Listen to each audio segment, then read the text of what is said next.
of that.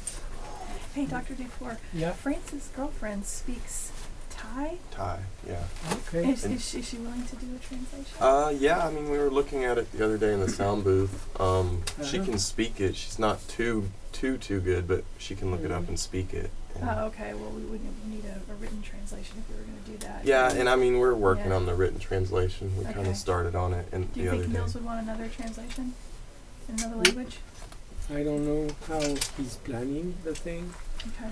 We will be using, in fact, we can use whatever we want in Oh, our okay. project. Okay. Okay. I sent him an email about the list of faculty members, Uh-huh. and he's Yeah, I adding me saw to it. their Trello Okay. project. Mhm. And then once I get access to their Trello project, I'll have everything. Okay, But that well, way it'll I help me don't be able even to. think I'm do on better. that. I should be. Okay. Yeah. I haven't been added yet, but I know how Yeah. to use Trello. It's not a problem. Okay. So, that's. Is it recording? It is, yeah. Oh, okay. Just started. So let's start with the one of the final sessions of 6331. We're getting there. There will be still 3 or 4 sessions.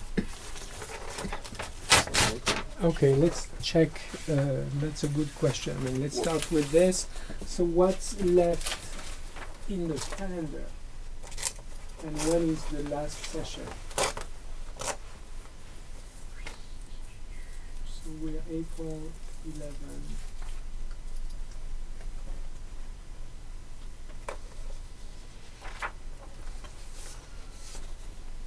One, two, three.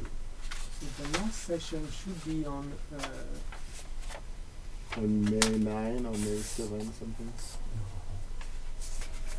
should be on last day of class is May 2nd.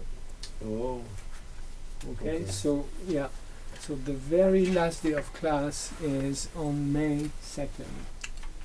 So which means that we have okay. three more sessions to go. Okay, Okay. which means for 6331 we have 2 things to do to complete the class. One is to finalize the paper, the last paper. Okay, I've sent comments to all of the Mhm. first drafts. Now I want to see the proposal for the final paper. Okay, and the final paper will also go through revisions. Okay, there are still a lot of problems with the formulation of the objective. Okay, and even you. Yes. Okay, and I read over it and I was like, yeah, that's more.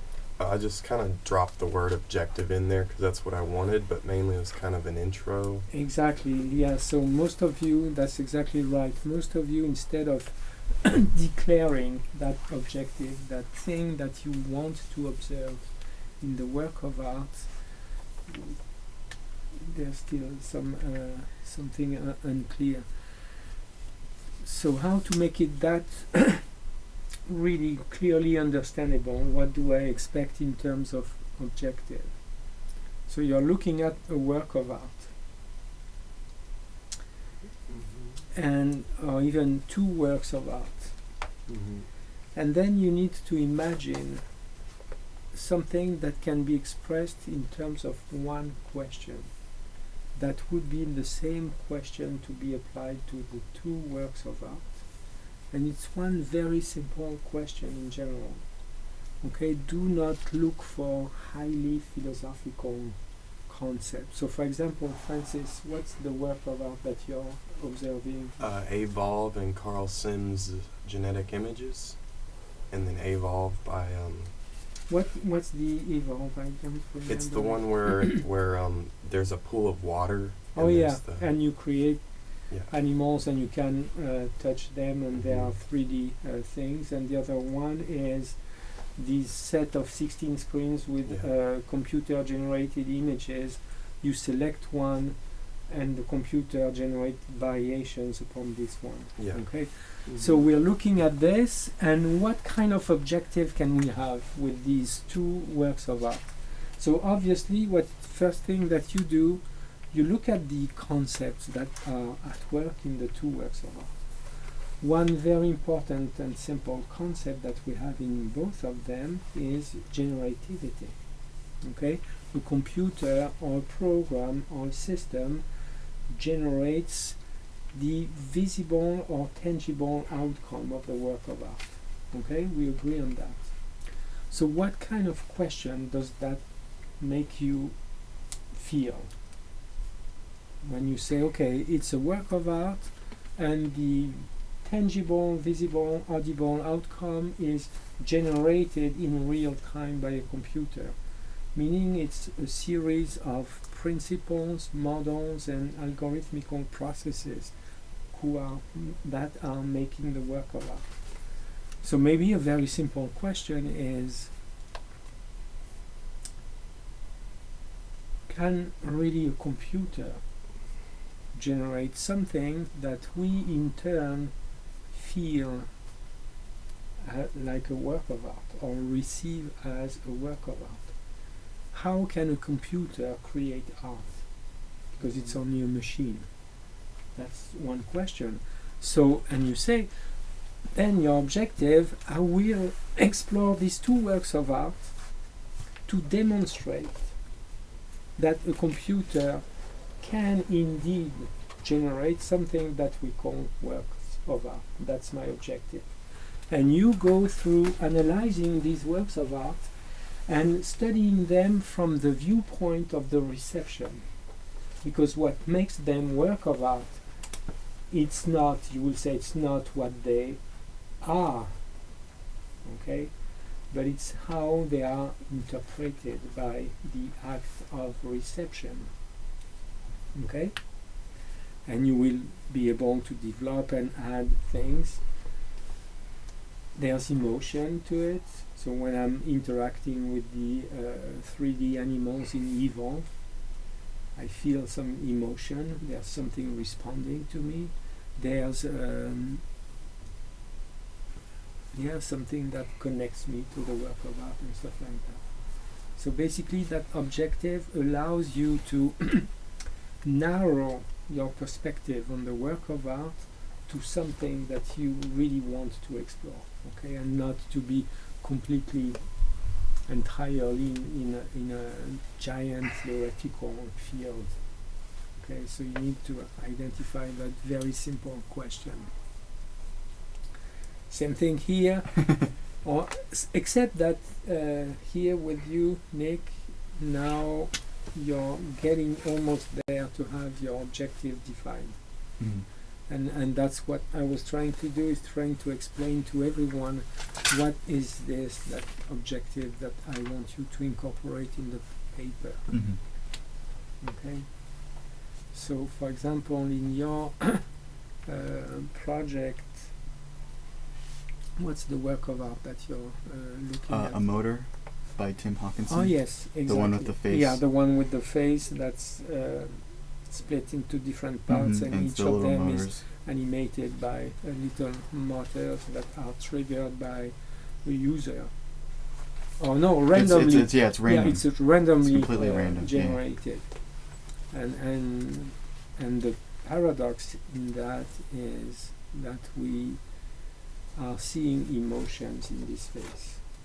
Even though there aren't any. Yeah, because it's a purely a random process. Mm-hmm. So the objective here in your general frame, which is to look at the way emotion arises from the interaction with the work of art, you're asking the question, can emotion happen even in reaction to some completely randomized display? It's like, I bring up the point in my paper, you get emotion from something that like you said, it's an interesting paradox.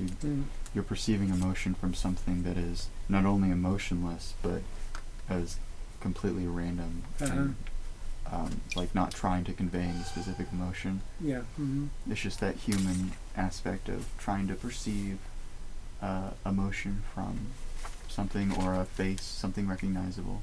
Mm-hmm. I don't remember what that word was. I haven't looked at the paper in a while. Yeah, there's a phenomenon that. Yeah, I explained it in my paper. I don't Yeah. remember what it was now. But in general, the objective should be simple and should really allow you, instead of staying with the presentation of theoretical concepts, to really go back with very detailed questions to the work of art. And to really change, so the idea of this objective and these questions is to change your approach to the work of art, so that you do not stay at that high level of contemplation of the work of art, that you feed with theoretical concepts, but you go into the reality of the work of art, and that you explore with very detailed, concrete questions. So, for example, one of the questions with the e-motor would be, okay, why is the mechanism visible? Oh, yeah, I mentioned that last time. That's so important, and you see that when you stay at the theoretical level, you forget that, but that's a very important aspect of the work. Because today he could have made the exact same thing with the mechanism entirely invisible, having that face completely transformed by random actions. It could be just a beautiful face, but no, it's ugly. You can see that pieces have been cut out and attached to these trains and stuff like that. So why is it? So why? And for example, you have to go into Frankenstein. Well, yes, you have to go into that. And why do we feel emotion sometimes? So, for example, when he's listening to, in fact, in the novel, it's the young girl, she's playing guitar in the novel, and in the film it has been translated in playing the violin. Anyway, so he's outside of the house and he's hearing that music, and in that ugly face, completely reconstructed and animated by random movements because he cannot control his own emotions, you can see emotion and you feel empathy for the monster. So that's the exact same kind of question. And that you would have left that aside, which I think is a rich environment for that work of art, without an objective for looking at it. Okay, so the objective is everything that brings you in close contact and interaction with the work of art. Okay, so everything that takes you away from strictly theoretical investigations.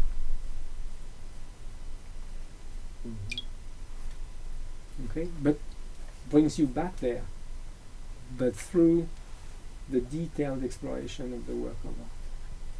Okay, so for example, someone worked on the girlfriend experience, where you can select a real person as an avatar in an online community. And his paper is all about online communities and netiquette and stuff like that. I'm not interested in that at all. I'm interested in the girlfriend experience as a work of art. So what do we have? And questions like, how are the avatars selected? How do they look? How do I communicate with them? Text, voice, how do they react? Is it in real time or not? And all of these questions that he does not address at all, being only preoccupied by the general concepts of online communities. And that's not the goal of the class. The goal of the class is to look at works of art. Okay? And again, there's no penalty for failing at doing that, okay, it's just, okay, you know what, try again. Yeah. Let's do it again and let's try to make that work, and let's try at least on one paper, which is the final, to have that process that I want. So the final paper that you said we need to make a proposal for, that's completely separate from what we're talking about now? Yeah, the final project is Okay. something else. Okay. So I think that now it's clear for the objective. Well, you never know. What? I said you never know when you're Yeah. teaching what is really clear. It seems clear now, and then we It start writing, seems and then clear. it's like, Yeah. oh wait, what? Yeah, Exactly. pretty much. So that's why there's no penalty for, okay, when you start writing, you're suddenly by yourself and you forget most of what has been said previously. So that's fine. So the final project, Before you talk about the final project, there's people who are who have already uploaded their final papers. So what happened to those people? they will receive feedback on that final paper, Okay. and they will have to rework the final paper if, for example, there's not a clearly defined objective. Okay. There's someone like well, Bruce.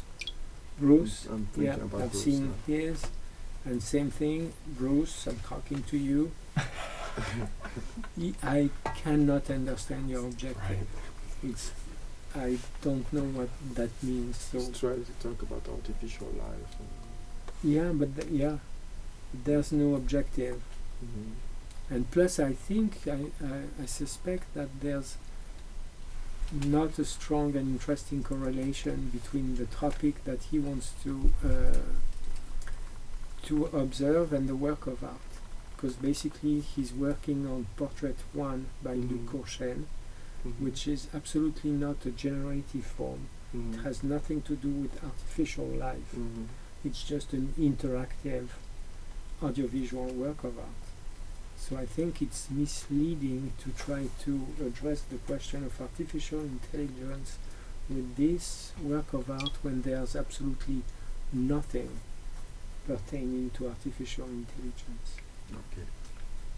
So the idea is that they have until the 18th even to refine the final paper. Well, yes, and if the paper is not there yet, they will continue working on this over the summer. No, I'm kidding. Of course. Do it till it's right. No, they will receive feedback until the class is over. And even the very last day I will say, oh, yeah, but I'm still not happy with the final project. This and this is missing. But again, there's no consequence on the grade. Okay, that's not the idea, to grade attempts. Because this final paper has a different structure than the others, are you Mhm. still expecting us to do the peer summaries and comments? No. Okay, very important Are we done question. with that, or? Yeah, for that, Okay. questions are still useful. Okay, yeah. Okay, very useful. But the summaries, no. Okay. Isn't it too bad to not have the summary of the last paper, which is basically one of the most important one that they will have done? Well, because it's the most refined, maybe it Mhm. stands by itself, and Okay. yeah, But So- it's too much work to. yeah, You want us to focus on our own paper rather than yeah, our peers? yeah. Your own paper, and so the next and very last project, which is the virtual gallery. Mhm. And for the virtual gallery, it's looking at the book and the 6 themes presented in the book, asking yourself what's missing in this exploration of the 20th and 21st centuries of electronic and interactive art. What theme has not been studied in here? And you come up with a theme of your own. So yours will be robotic emotion Oh yeah, just or something like mine's this. actually going. My team really liked the pathos idea that I've had in my papers. So Okay. that's kind of where we're going. We're just showing it through a robot. Okay, so yeah, art of the 21st century as expression of pathos. That's good. So you find that theme, and you develop it a little bit. Just imagine yourself as someone who has a gallery of contemporary art, and you're curating an exhibition in your gallery. So you give a title to your exhibition, and then you write a little blurb that says blah blah blah is important in the 21st century, and that's 5 to 10 lines. Okay, that really explains the conceptual framework of your exhibition. And then you select, I said how many? 6? Yeah. 6 works of art that are relevant, that you have curated and selected to be presented in your gallery. And for each of these works of art, you write a little essay, not very long, but that essay has the only goal of explaining why that work of art is in that exhibition. Okay, the relevance of that work of art for this given exhibition. Do the works need to be from the book, or The work can be from the book, okay. or can be works that you've identified someplace else. Okay. Yeah, it doesn't have to be from the book. It probably wouldn't be fair if it was our own, would it? It's fair It is fair. if one of the works of art is yours. Yeah, And it that's, falls in. Yeah. Okay. if it's relevant If to it's the relevant. theme of the exhibition. Yeah. And so how to present and how to deliver that virtual gallery. Very simple idea, it's a web page. That's to me the most obvious and the easiest way to present. Last year I had PowerPoints with videos and images of the works of art, PDF documents. I will have a game. We're trying to This make a year. game. So whatever form is also the most relevant to the theme and the works of art as well. Okay, you need to find that relationship between what you're talking about and how you're talking about this. Okay, so if you give me a Word document to talk about Interactivity. motion, yeah, interactive motion, Yeah. well, that will be difficult. There's no, So like an interactive PDF with like more than just buttons would probably be needed if you're going into interactivity or something Exactly, like that. yeah. Just kind of like a so yeah, finding and inventing a relationship between the format of your virtual gallery and the content of the virtual gallery. And it's just something that really summarizes the trajectory of the semester. You know everything that you've seen, and now you see something else that needs to be added, and you present it. And try even to present it the way Schenken presents the work of art in the book. That's a good guideline, because he does a very good job at having very succinct presentations, but that are really, you understand immediately why such and such work of art is in that section of the book. So that's a good example for that. Other than that, I don't have much to say. When is the due date for the final? For the virtual gallery, the very last day of class, Yeah, I think it was. May 2nd. Monday, May 2nd.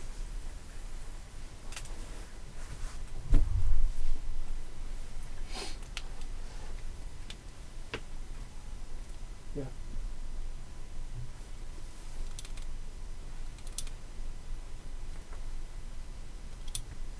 That's it. Awesome. So by next Monday we need to have the final for the paper that we drafted last Monday For paper 5, or 6. for the last paper. And if we want to bring in maybe, I don't know, ideas or readings from the 6th unit, I mean, if they help, I mean, I don't know. Is that okay? Or to use in 'Cause- your 'cause I last kinda- paper? Yeah, I kind of want to, or I'm not too sure. I kind of wanted to relate, because I want to hit on augmented reality, Mm-hmm. and so I wanted to, I don't know, just kind of talk about the generative and augmented. I don't know. I want to use No, Myron no. Kruger's video place. So you're talking about the virtual gallery. Yeah, or no, I'm talking about the paper. The But paper. he wants to link theme 5, which is body surrogate, with theme Well, 6, yeah. which is simulation. Well, yeah, and yeah, the last paper, it's a chance to enter in a cumulative process. Okay. Like he did. He's throughout the semester, Nick has been working on one topic. Yeah. So obviously, there's an accumulation of things that is manifested in the very last paper. Yeah, and I've been reading about like emergence and expanded consciousness, and kind of the collective or Yeah, consciousness has been a theme that I've kind of hit on, but I've kind of, I don't know, augmented reality just kind of jumped out in these last two sections. So, Mhm. but I feel like augmented reality is kind of a vehicle for Uh-huh. expanded consciousness. Uh-huh. At least in my own augmented reality experiences. Yeah. Uh-huh. So I kind of wanted to, I don't know, maybe Yeah. No, that's a relate good idea. that back yeah. to the question. Yeah, that's a good idea, and that's obviously a place where we should be after studying the book. Yeah. We should be at a place where we can make connections between the contents of the book and have a broader perspective on things. Your paper is the one that talks about evolution, right? Yeah. Yeah. Yeah, I read it earlier. I did the comments because I didn't realize we didn't need to. Mhm. But I think your second work you talked about it with the augmented reality. Mhm. Is that from theme 6? It's from theme 5. Okay, it actually sounds like theme 6. So I could easily see how you could incorporate ideas, and if you wanted to link another piece of art, because that's very Yeah. much AR. Yeah. Yeah, which falls into simulation, because AR Mhm. is pretty much simulating, you know, a way of simulating virtual reality into our real world, I guess. Mhm. Yeah. Mm-hmm. So no, that's a very good idea.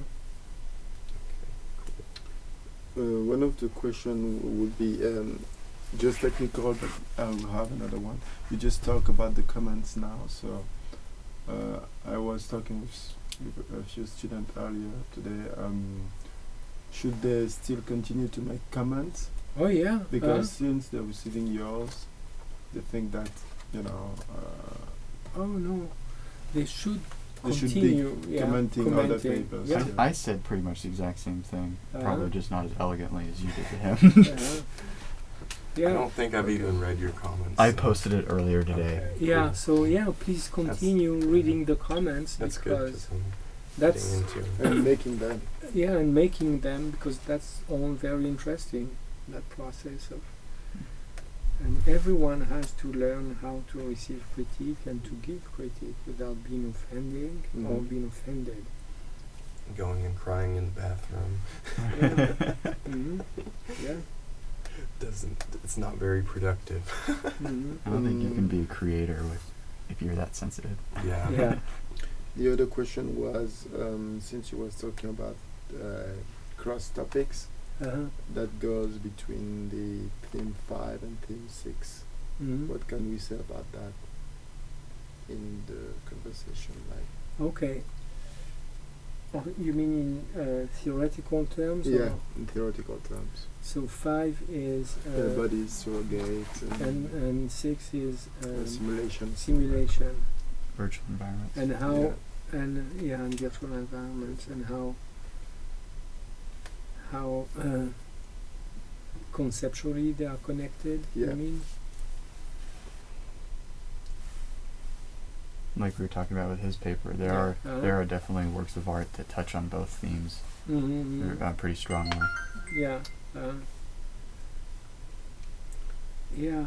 While Kruger's video places virtual reality, the unencumbered part of it makes it kind of, if you're standing there and you see, like, I guess it's kind of like a Wii, but more, more primal in the Mhm. sense that you see, these weird graphics of yourself, and it kind of, you know, it kind of give you a perception of yourself that's augmented within reality. Yeah, that's a Mhm. I mean, a very basic level of Yeah, AR. exactly. sure. And Shanken kind of presents, at least in Evolve, he presents AR at a very basic, just bridging the, you know, bridging between virtual and real world.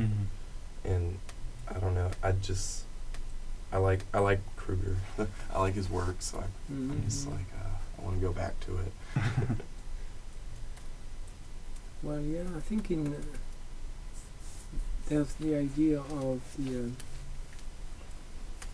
of having really two spaces and two times at the same time. I think that's one of the commonalities between the two things. Yeah. Okay, so there's like duplicated space and duplicated time.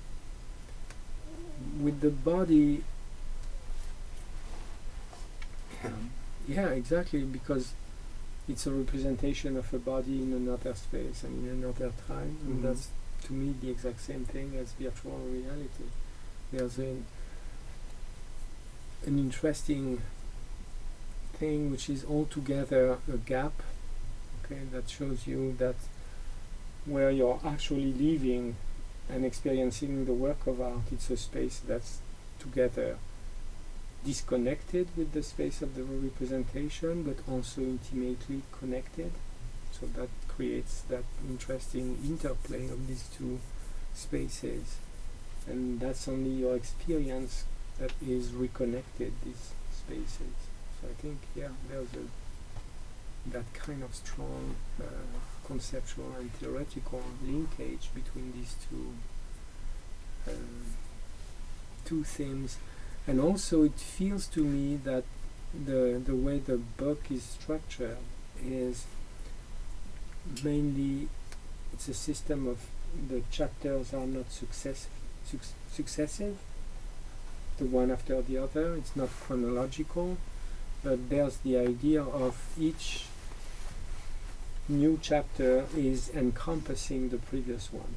It's like building on top of each other. Yeah, much more than Than being sequentialized, or chronological, or from one to another as a cause-to-effect relationship. Yeah. But I think that it's getting broader and broader as you move from 1 to 6. When more towards the end, it looks more like an interrelated kind of network. Yeah, So, yeah. I think that's interesting because it reveals that structure of the Yeah. book. Nested things. Yeah.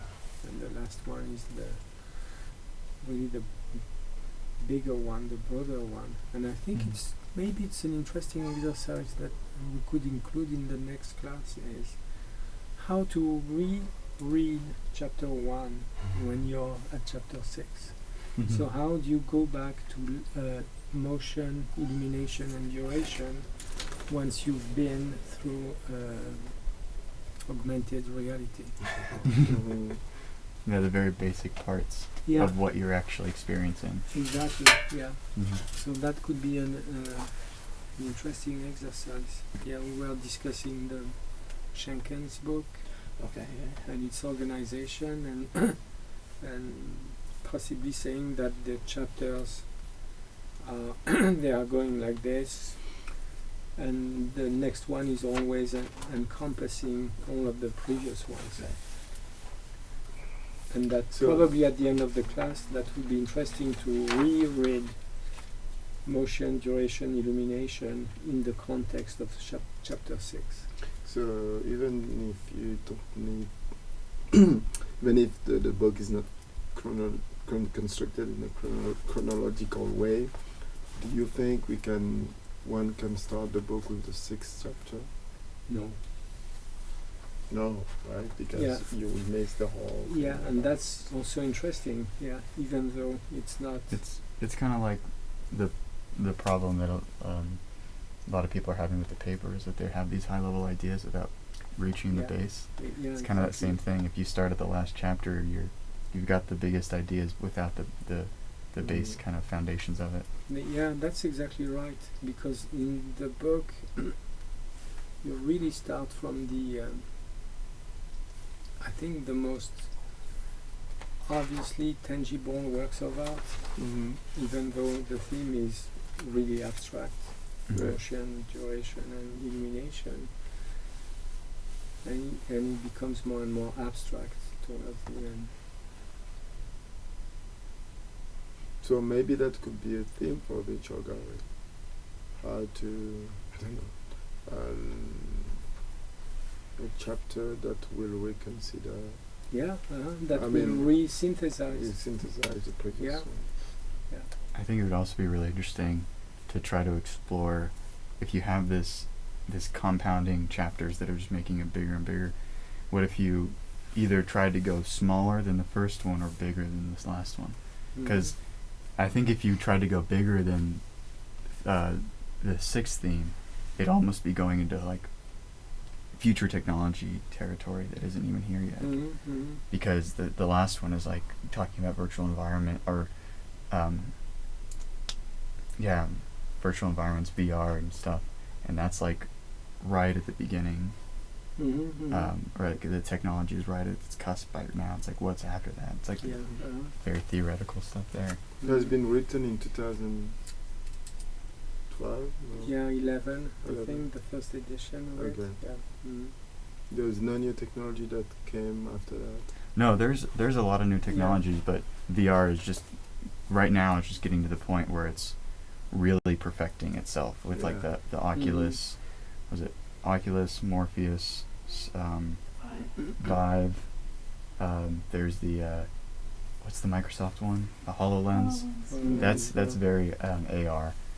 Yeah, there's like Yeah. there's a lot of these really big technologies that are just right now becoming Yeah, very. and AR is barely getting out of the shadows of VR. Mhm. Pretty much, Yeah.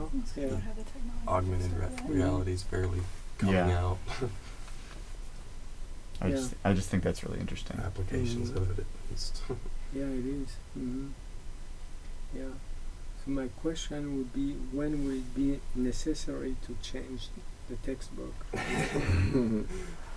Or Probably maybe, 10 more years. I don't know. or maybe when will it be necessary for Schenken to write a new chapter? New When we version. start getting neurological, Yeah. when we start like plugging things into your brain. When we become biological, like extensions of Yeah. ourselves, which we No, already but are. the interesting questions, yes, are really within VR and AR. I know very little about what's going on, but there's very interesting challenges in terms Mhm. of artistic expressions with VR. Oh yeah. And it doesn't seem like they are already addressed. Oh, there's a lot of problems out there still. Like Yeah. I think one of the biggest ones right now, at least for game developers who are developing for VR, is the idea that when you're visually seeing a motion, if it's too extreme and your inner ear does not recognize that same momentum, it can make you incredibly sick, and people can like get nauseous and stuff. There's a lot of physical barriers that they're still having to overcome. It's just the technology to get to the point where it's visually, it's almost almost exact. It's not like the pixel ratio and everything like that. It's motion sensing, things like that are getting to the point now where they're really, really good, but then you also have that haptic feedback that's still a big issue. I know during the art fair, they had a virtual reality thing with the Oculus, and it was an actual. It was some scientific type of thing. They basically took nanotubes and took pictures of them in a microscope, and then put them around a physical or literal virtual gallery, and that you then put the thing on and looked around and you saw the different works and you could click and read it. But for myself, it was like if say I'm in the virtual space and Yvonne's over there, I wouldn't be able to see, like it deteriorated my vision so much I wouldn't be able to make out Yvonne's face. You know, I'd be like, who's that over there? So I mean that was on and I had the one that had the 2K resolution or something, but still there was this kind of distance thing that I had to like, you know, I had to be like from me to Ariel in the virtual space to see anything. Kind of made it less. Yeah, it's Yeah. another one of those biological barriers. Yeah. Is like, because when you have a screen in front of your face, you think that it's like, oh, I can focus in on something farther away or closer away and change that your depth of field basically with Yeah. your eyes. But in actuality, you Depth of field can't. is set. It's set. It's set in stone. Yeah. Yeah. Because you just have a screen in front of your face. The interesting kind of technological barrier. Oh yeah. So the question of depth in virtual reality is only explored through motion, Hmm. not through focusing. Yeah, it doesn't change the picture Yeah, depending of on what course, you're yeah. focusing on. 'Cause Mhm. that, So really the problem is always the same, which is the disjunction between the representation and your bodily experience. exactly, yeah. And that will not go away. Yeah. It It's could- still just an image. Mhm. Exactly, it's just a Stereos- representation. Yeah, it's, still Yeah. it's just stereoscopic. Mhm. It's a big problem with 3D and film too. So Your eyes don't create depths of field. Yeah, Camera records one. yeah, just one position. Mhm. Yeah. Unless you're using that LITRO technology and you have the capacity of activating this by the movements of your eyes. Mhm. That would be the next. And But that- more importantly, that to me that points to what is interesting to do right now with virtual reality is not try to solve that problem, but to use it Mhm. as an expressive tool. I think that's the question. Just like the other very important question is about the pseudo objectivity of the camera, and say, okay, it's an entirely continuous and realistic space. What happens if you cut into that space? If you change angle, not by continuous movement, but if you jump from one point to another one as you would do in a film. So how to introduce discontinuity into that system that is strictly continuous, which I think to me is kind of boring. If I want to see something, so if a narrative, there's something going on and I have to move all the way to where the thing is to actually see it and be able to interact with it, that's as boring as life. I know. Where in a film you jump to it. And David Marlette was working on a Yeah, short film where it was a virtual reality short film, Mhm. and the way he had it set up is there was 4 different scenes, four sets. Yeah. and then as you looked around. I thought that Mhm. was an interesting way to Mhm. tackle that problem. Yeah, to create division and gaps. Yeah. No, but what you're talking about is a little bit different. I mean, from what I understand, is a little bit different. I wonder how you will challenge the laws of gravity and the laws of physics. Oh yeah, but that's the other problem, the disconnection between the visual sensation and the haptic Yeah. feeling. Like you see yourself falling and you're not falling, and that makes you sick. Yeah. When I was using an Oculus Rift here one time, Mhm. and I was playing a game where you played as a glider, Mhm. just gliding around a city, and you controlled it with the tilt of your head. Mhm. And I noticed that if I ever took a really sharp turn in the Mhm. game, you would be experiencing some G-force there because you're taking a really sharp turn and flying through a city. Mhm. And since I didn't get that haptic feedback, I got like my stomach started to turn. So that was a very interesting experience. Yeah. Mhm. Yeah. So that disconnect. It's like, oh, you're going really fast, taking a really sharp turn, but your body Mhm. doesn't feel it. So it's like something's wrong. I'm gonna make you sick. Yeah. But I wonder how Interesting. you jump because it's like in this thing. For example, here, let's say there's no walls. I want to look at the ATM in the student union. Mm-hmm. So your idea is to make an ellipse, right? Yeah, exactly. So like boom, boom. Yeah, because the question But- is, yeah, exactly. There's no representation without ellipses, and there's no art without ellipses. Something that's kind of approaching this, and I posted it in the class last semester. That's Uh-huh. really fascinating. Is this student project called the Museum of Simulation Technology, where it's essentially this puzzle game where you'll have like a chess piece or something, and depending on its position in virtual space, the object will be resized according to how big it is on the screen. And so you'll have something where it'll be at the end of the hallway, and it'll look really small. Then if you pick it up, it'll stay that position if it's this close to you. But you can also do things like block off doors by having it really close and then moving to the end. And you've got this like 6-foot chess piece. But there's something there about creating a space that has volume but not depth. Yeah. Because volume can be modulated by a virtual interface, but depth as sort of like a perceptual or a, like we've talked about ecological perception, can't necessarily exist in that space. And I think that something like that with virtual reality or augmented reality could be really interesting, because it doesn't disguise its contradictions. It actually works with them directly. And your experience of virtual space definitely changes when you watch people play this game. Like you can see it break down. Yeah.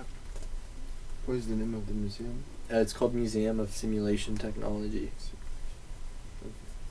So the virtual gallery. So we should just like write a proposal and then put that on the discussion board, Yeah, and then get your exactly. feedback Yeah. on that, Mhm. and then Yeah. and then once we get your feedback, work on the actual piece. Exactly, yeah, because some of you have already posted themes, and I answered that you need to narrow down and maybe Okay. stuff like that. So yeah, try to get feedback from me about the theme of the gallery. Yeah. Speaking of galleries, I went to 2 exhibitions, 2 openings on Friday. One at Sidonia Gallery and the other one at Erin Clooney Gallery. None of you attended? No, I went to the Nasher Usually, yesterday. that's a good idea.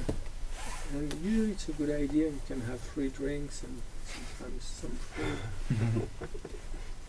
And there's always people, cool people. So, and that's also interesting and important to be connected with what's going on in terms of contemporary art in Dallas. Yeah.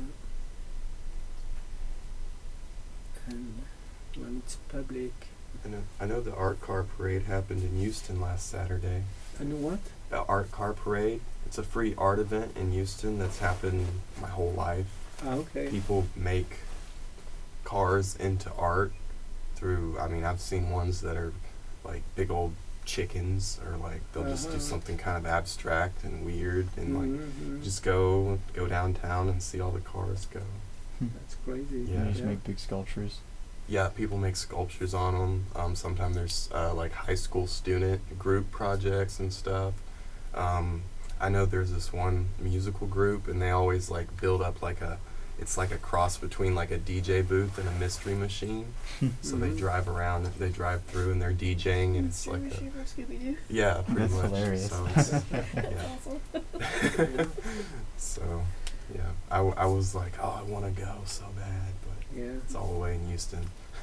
And this coming week is Dallas Art Fair. Sunday is free to students and instructors. Yeah, there's this show, if anyone's interested, on Saturday at Yeah. the warehouse on Singleton. Mm-hmm. It's Saturday, which time? I think it's open from like either noon to 5, or Yeah. Mm-hmm. it's open for several hours on Mhm. Saturday and Sunday, Yeah. morning through evening, pretty much. Yeah, and I will be posting also some events related to the Soluna Festival. It's a new festival in Dallas that started last year, who is looking at the new ways of combining music and images.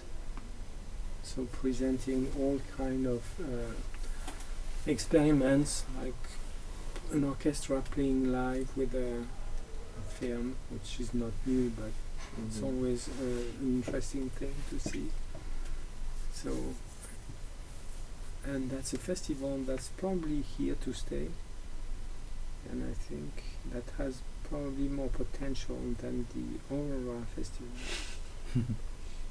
because it benefits from the support of the Dallas Symphony Orchestra, so there's big musical resources available. So that's. But I'm not saying that a big institution guarantees the quality of the festival. I say that at least it supports in an interesting way that kind of things.